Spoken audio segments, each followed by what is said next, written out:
how I've made the FIAMMA F45s awning more rigid. Now, it's no secret that these awnings are very lightweight and very suspect to being damaged in the wind. So having watched quite a few blokes do this on YouTube, I've done something similar, but I'm going to show you my version of it.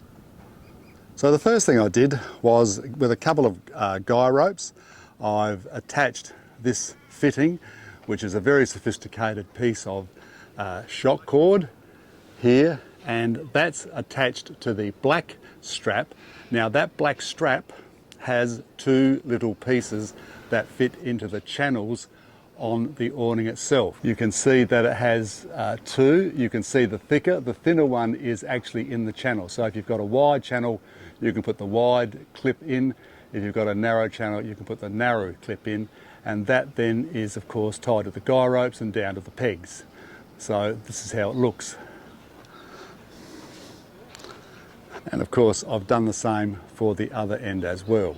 The next thing I did, which plenty of people have done, is to get two awning poles, two tent poles, and you can see the tent pole there, and drilled a hole in the canister, the same diameter as the spigot in the tent pole.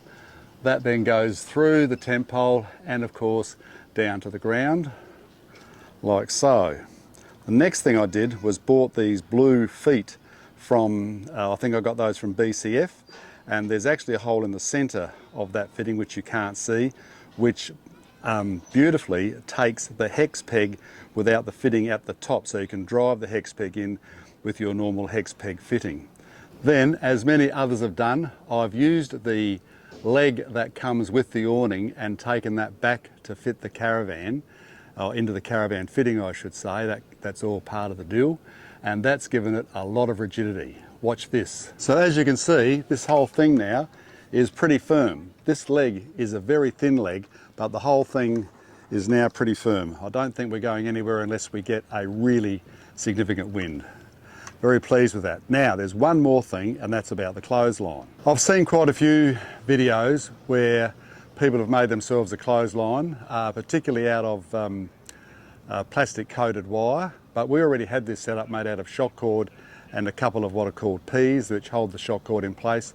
So I've just attached a couple of saddles, and I'll show you that in close up now.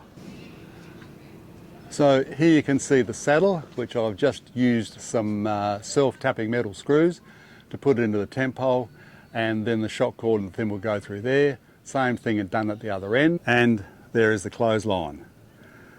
Very happy with that. Got some rigidity in the FIAMMA F45s awning and got a clothesline as well. All good.